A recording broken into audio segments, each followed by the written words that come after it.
¿Están ahí? Bueno, bienvenidos al Rincón Rúnico. Soy Fabiana Daversa y vamos a leer el gran libro de las runas.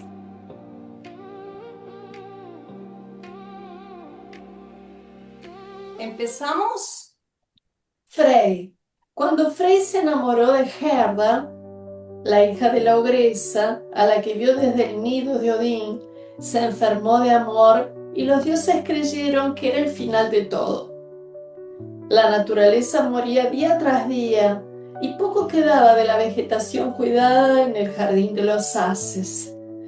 No hubo otro remedio que hablar con el padre de la bella Gerda, Hymir. El precio que el ogro pedía por la mano de su hija era nada menos que la espada mágica de Frey. Esta, forjada por los gnomos, tenía el poder de actuar por sí sola. Se ofrecieron muchos tesoros a cambio de la espada: 11 manzanas de Idún, que salvaban del envejecimiento a quienes la comiesen, un anillo mágico de oro que cada octava noche se multiplicaba por 9, castillos, corceles, pero nada que no fuese la espada mágica del dios de la fertilidad entusiasmaba al padre de la novia. Y así fue como gigantes y haces se unieron en parentesco, enfureciendo a Odín, el que todo lo sabe, que veía en esa unión el comienzo de agotadoras batallas que culminarían en el Ragnarok, el apocalipsis vikingo. Frey ni siquiera dudó en entregar su espada a cambio de Gerda, y según la Edda Menor, entonó esta canción: una noche es larga, pero otra es aún peor. ¿Por qué debo sufrir por tres? Antes, un mes me parecía poco, la mitad de esta noche que aún falta para mi boda. A los pocos meses, Frey, Gerda, Njord y Fría tuvieron que mudarse del Vanaheim al Asgard. Tal era la intensidad de las disputas interfamiliares que se desencadenaron a partir del casamiento. Una vez más, como siempre desde la formación del mundo, Odin tenía razón. Angerbode, madre de Gerda y de Hymir, era una bruja capaz de asumir varias identidades en un mismo día. También se la conocía como la bruja del bosque hierro. Al saber que nadie podía impedir su entrada al Asgard, ya que era la madre de la novia, se presentó vestida de gala en la primera oportunidad, burlándose de todos los presentes. La única forma de terminar con una bruja era quemándola viva. Lo dicen los ritos paganos, aunque, bueno, ya se hayan adjudicado la autoría de tamaña decisión a la Iglesia Católica. Así fue como guerreros, recordando las maldades de Angerbode, habían sido capaces de hacer, decidieron poner punto final a la nigromante. Pero no hubo caso. La bruja, aún hecha cenizas, seguía expeliendo olores nefastos y chispazos mortales. Fue entonces cuando Loki, el terrible, tuvo la feliz idea de tragarse el corazón intacto de Angerbode. Nadie supo cómo, pero fue tal la descompostura de Loki que no se lo vio durante mucho tiempo. Dicen que la maldad de ambos tomó forma y que del dios nació Fenrir, el primer lobo. Hasta entonces los Vanires y los Alces nunca habían guerreado entre sí. Con la muerte de la madre de Gerda, la venganza resultaba inevitable y serían miles los que tendrían que luchar para reparar el error. Así empieza la historia de los regentes del segundo Aetir de runas, ya no tan idílico y perfecto. Comienza el Aetir de Hagal o Hagal. Las runas que lo componen son Hagal, el granizo; Nid, la necesidad; Is o Ais, el hielo; Her, la cosecha; Ewol, la defensa; Peor, el mundo oculto; Eol, la protección; y Sigel, el sol, y se caracterizan por las dificultades y impedimentos propios de la supervivencia en estado de alerta. Todavía no es la guerra, son los preparativos de los vikingos que ya incorporan la idea de luchar, su juego predilecto.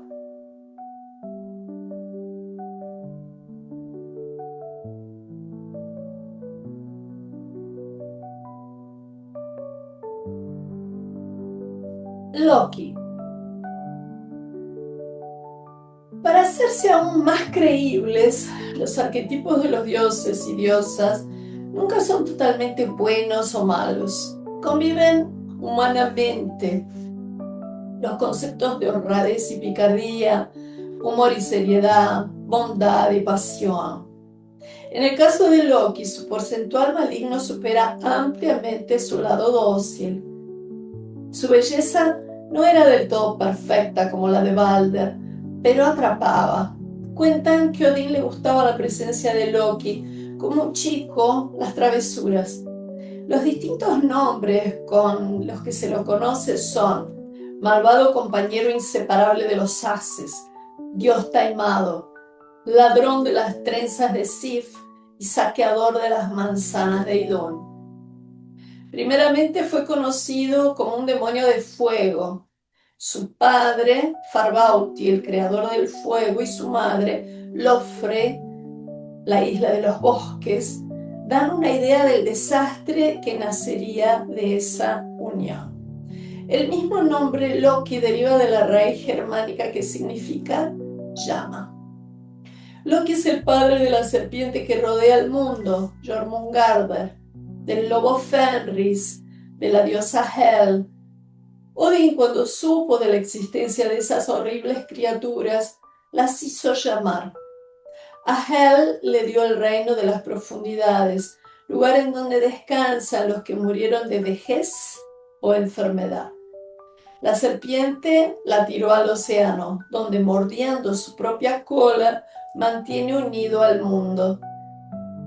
A Fenris el lobo, capaz de comer un ternero con huesos incluidos, no había más remedio que sujetarlo de alguna manera. Solo mezclando 6 ingredientes de lo más originales, un enano obtuvo finalmente la cadena que necesitaba. Esos ingredientes eran el ruido de la caída de las patas de un gato, la barba de una mujer, las raíces de una montaña, la respiración del pez, los nervios del oso y la saliva de un pájaro. Odín sabía que uno de los hijos de Loki sería el desencadenante del Ragnarok, el final de los tiempos, y sabía que ese era el lobo Fenris. Loki era considerado un seductor por excelencia, de ahí se entiende su éxito entre las mujeres, que valoraban en él cierto tipo de maldad como talento natural. Si de este talento se trataba, Loki era todo un galán. Su mujer, la bella Sigyn, es el símbolo de la fidelidad en el matrimonio.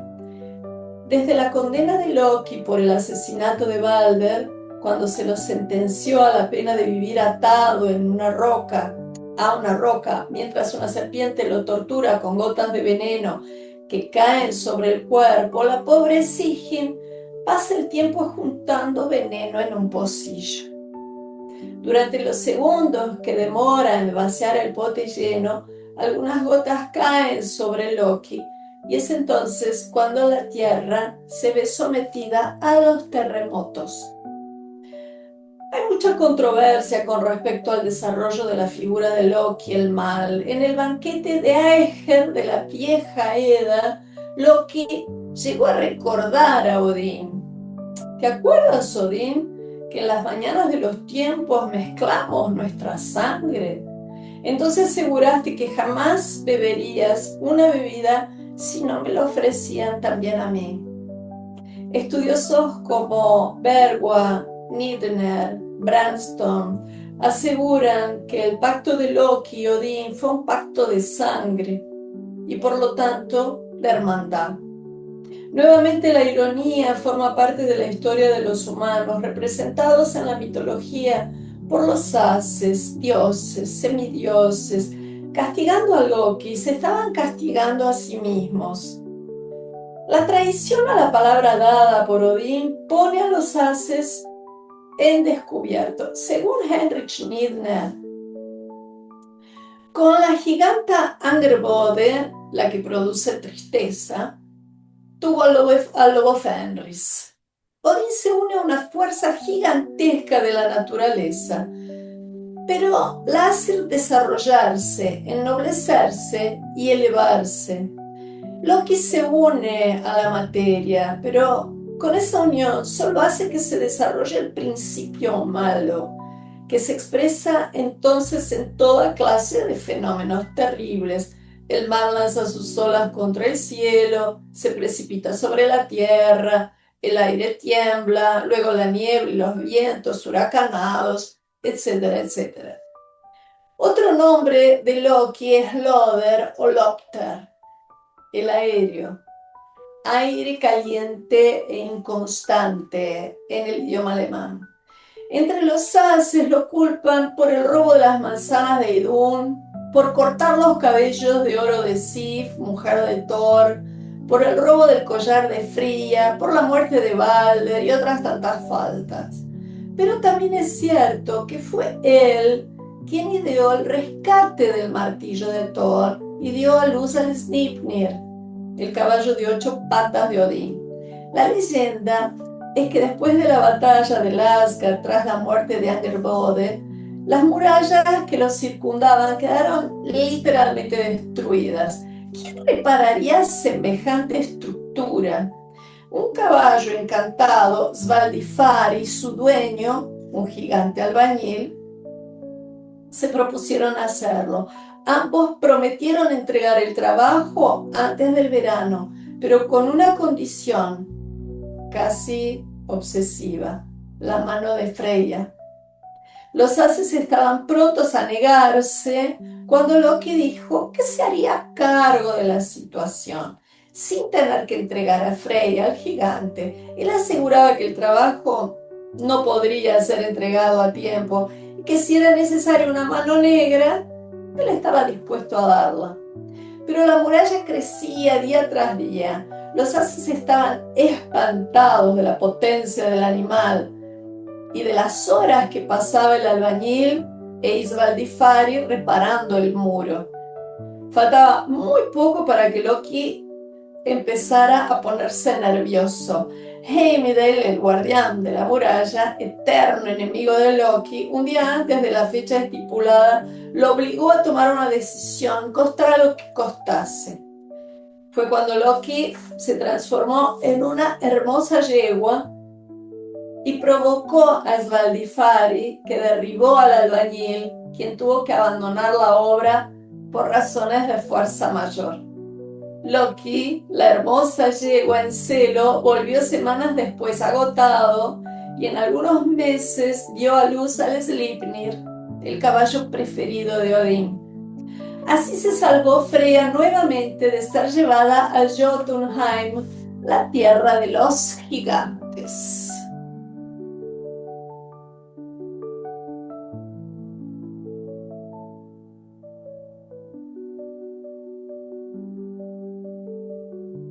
Balder. Balder, el bueno, dios de la luz, de la perfección, hijo de Frigg y de Odín, tenía tal hermosura que nadie podía dejar de quererlo.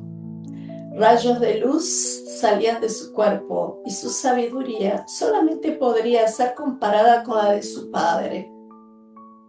Habitaba el palacio Breidablik, lugar de vasto esplendor, que en la vieja Edda es nombrado así. Breidablik es la séptima morada donde Balder construyó él solo un palacio en ese país, donde existen, que yo sepa, menos crímenes. La vida transcurría de una manera deslumbrante para Balder y los caminos se abrían a su paso, hasta que empezó a tener sueños horribles.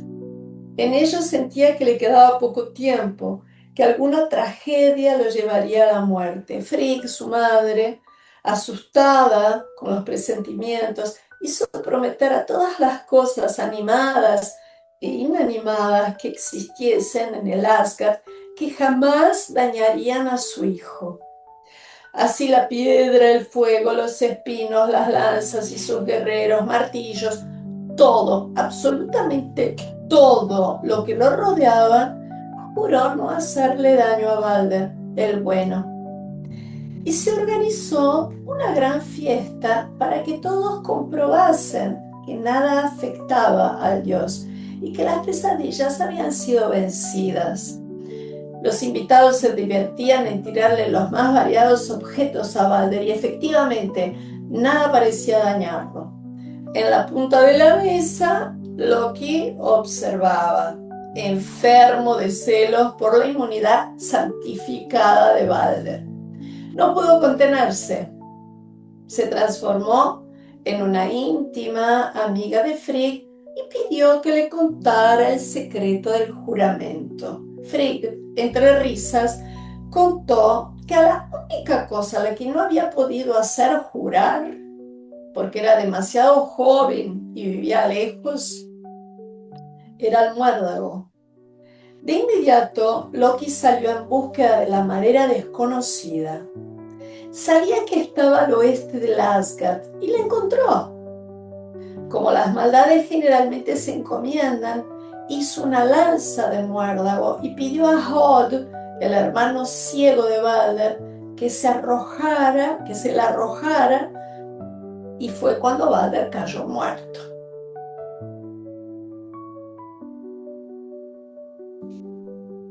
Por un momento los presentes se miraron entre sí sin saber qué hacer. Las luces se apagaron frente a la tragedia que el mismo Dios había profetizado. Terror, dolor y disgusto.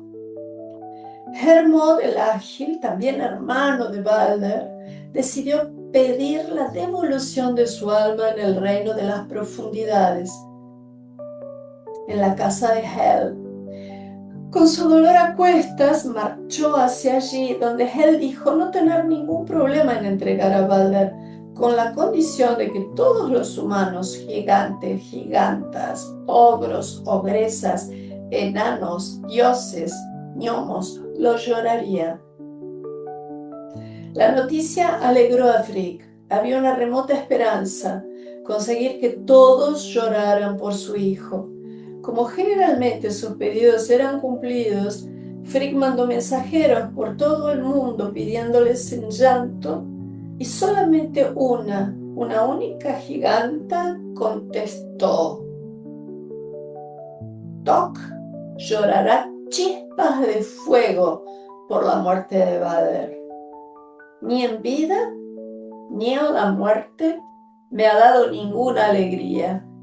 Dejad que Hel guarde lo que ya tiene.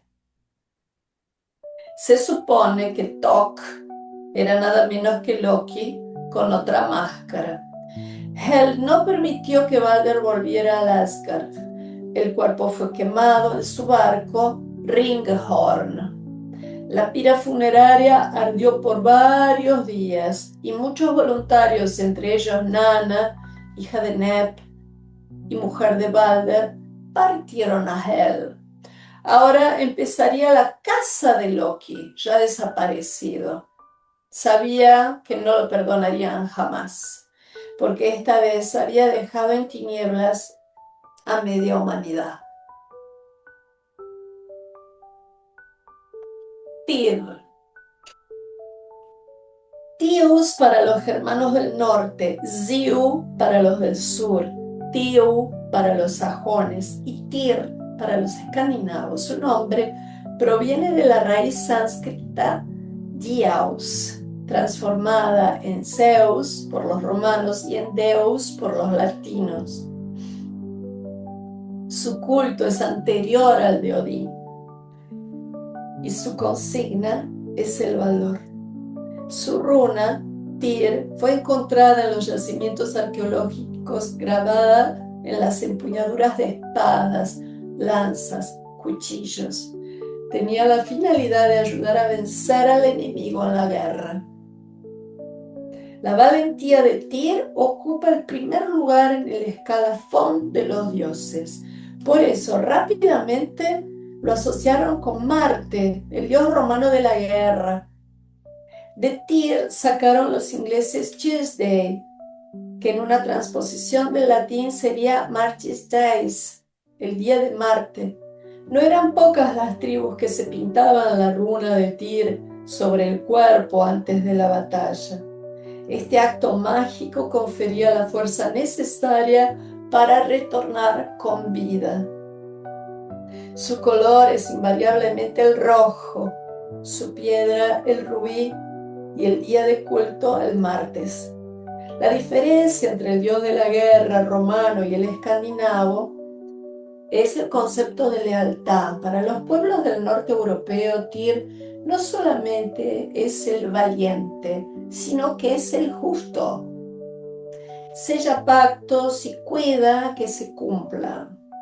Su encuentro con el lobo Fenris, hijo de Loki, muestra el porqué de tanta devoción.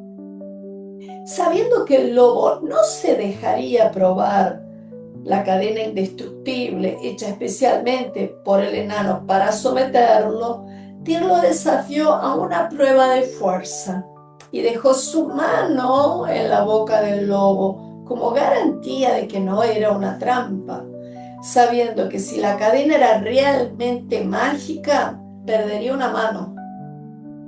Y así fue como el dios de la guerra quedó manco.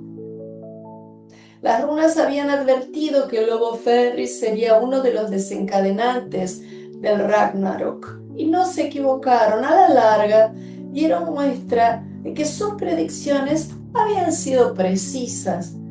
El Aesir que encabeza el dios Tyr va de la runa 17, Tyr, hasta la 24, y se compone por Beork, el abedul, Eol, el caballo, Man, la humanidad, Lagu, la intuición, Ing, la evolución.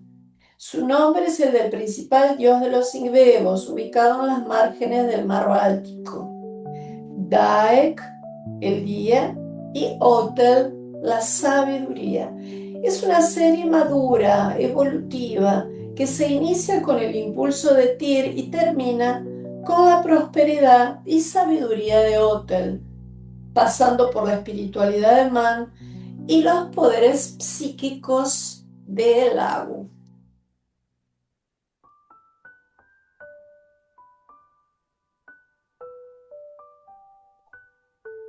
Heimdall era el guardián del Asgard. Su palacio se encontraba al final del Bifrost, arco iris que unía el mundo de los humanos con el mundo de los dioses. Vigilante y enemigo acérrimo de Loki, no desperdiciaba oportunidad para aconsejar a quienes necesitaban ayuda. La figura del viejo sabio lo relaciona con Otel, la última runa del oráculo, símbolo correspondiente a aquel que acumuló riquezas a través de la experiencia de los años.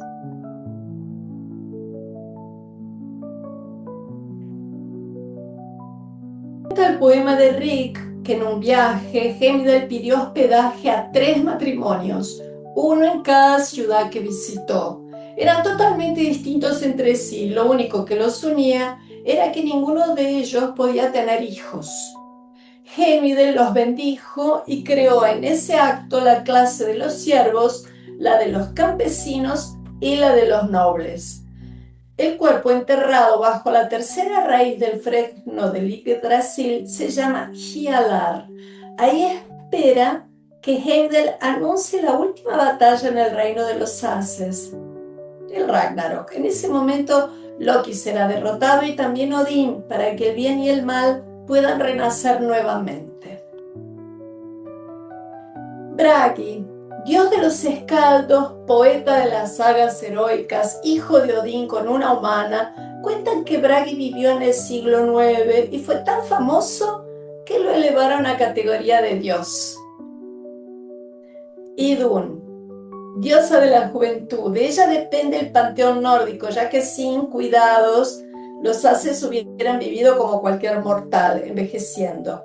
Bajo su protección crecen las manzanas de oro del Asgard, tan deseadas por los demás habitantes del Yggdrasil.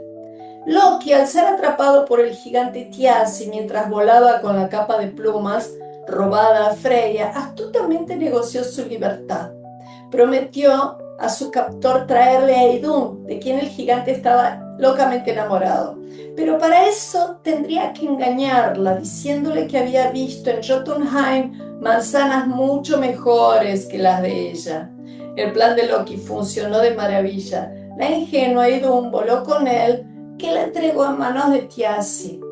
Al poco tiempo empezó a notarse la ausencia de la señora de la juventud. Su esposo tenía la certeza que el único que podía haber urdido la desaparición de ella era Loki.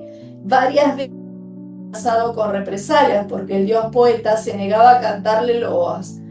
Esta vez Loki había cumplido con lo prometido. Una semana sin Idun fue lo que hubiesen pasado 10 años. Freya rehusaba salir, tal era el estado de su cutis. Thor parecía un campesino cansado. Odín, al ver a Frigg enferma de preocupación, decidió llamar a Loki. Este se presentó como si fuera el más justo de los dioses, hasta que la imperativa voz de Odín le hizo recordar cuando había sido la última vez que había visto a la joven Idun. Mejor que la encontrara, si no pagaría muy caro por su travesura. A Loki se le ocurrió en el acto una idea. Volaría bajo la forma de un halcón y transformaría a Idun en una nuez, para que fuera más fácil sacarla de entre las posesiones de Thiazi. Y también más sencillo transportarla, porque no, todo saldría bien. Efectivamente, el plan funcionó hasta que notaron la mirada fija del gigante, que de inmediato se transformó en águila. Así comenzó una lucha de magos pocas veces vista en el cielo. La pobre Idun caía y era alzada a metros del piso en el aire.